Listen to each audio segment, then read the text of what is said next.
Hello and welcome to another Doctor's Assistant 1 video, and today I'm doing a review of the Doctor Who The Vault book, which I got for my 17th birthday from one of my best friends, who is over at Nerd Central, so please check his channel out.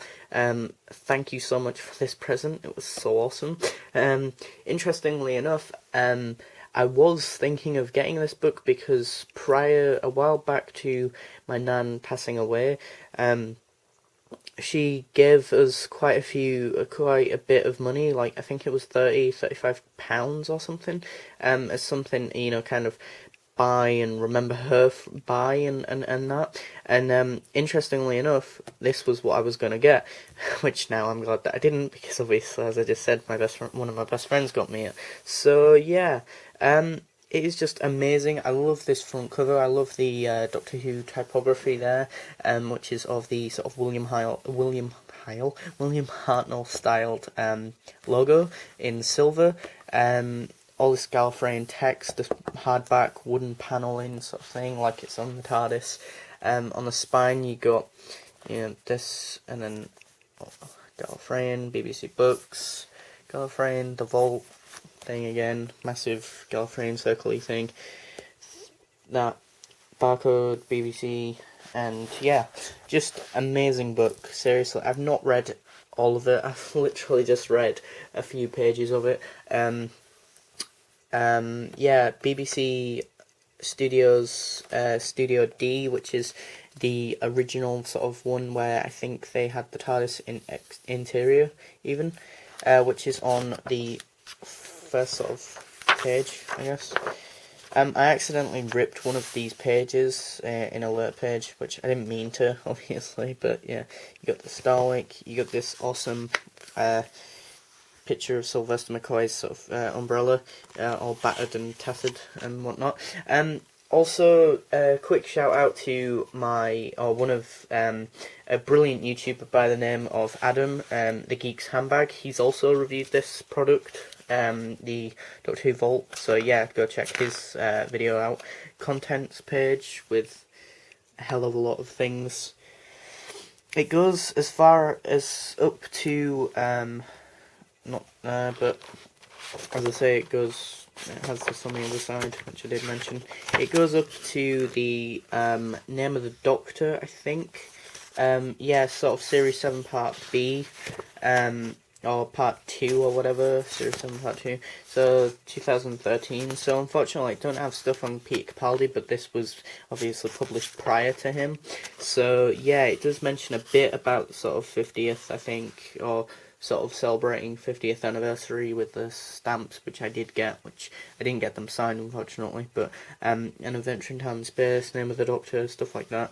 And it goes through each era of Doctor, 1963, William Hartnell, but then it also goes through sort of each individual era, or like year of that Doctor as well, going through promotional stuff, all sorts of things, 1964.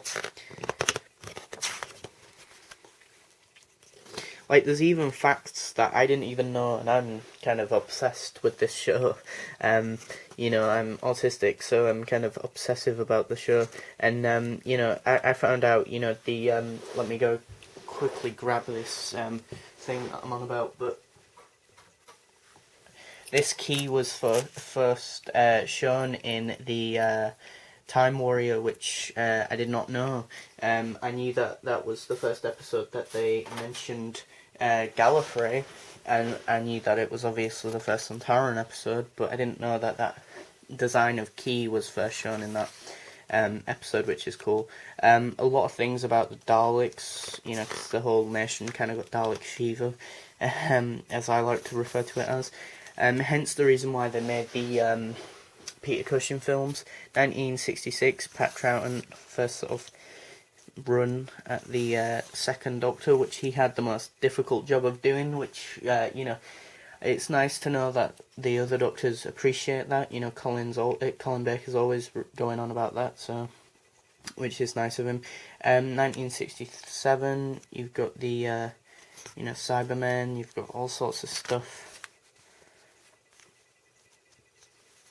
you've just got loads of images and just all sorts of things, promoting the show, just behind the scenes, a plethora of things, 1971, The Master, just things behind the scenes sort of stuff, about design choices, promotional images and pictures of things and sort of what sketches and art designs of things, of monsters, promotional pictures and annuals and facts of things from the show, all sorts of bits and bobs, which, it even includes, which I was surprised with, the 1966 movie, but not that, but what I meant to say was The Wilderness Years, which was 1971, or 1997 even, to 2004, so it even goes through sort of the Wilderness Years, about Big Finish and the Five Doctors being the first, Five Doctors being the first classic Doctor Who DVD to be, or story to be released on DVD, which is quite apt really, because it is one of the best stories in my opinion, from Classic Who, or just a brilliant belter of a story. It goes on about Screaming the Shalka, just things that they did prior to Christopher Eccleston being in the show and whatnot, and then it obviously goes into Modern Who, and I think it gives a quick a synopsis about said Doctor and what what people perceived of the Doctor, or that actor playing the Doctor. And then I think it's the kind of gap between Classic Who and what is it in the film as well. So I think there was a gap between the Classic Who being Sylvester McCoy's last episode, Survival,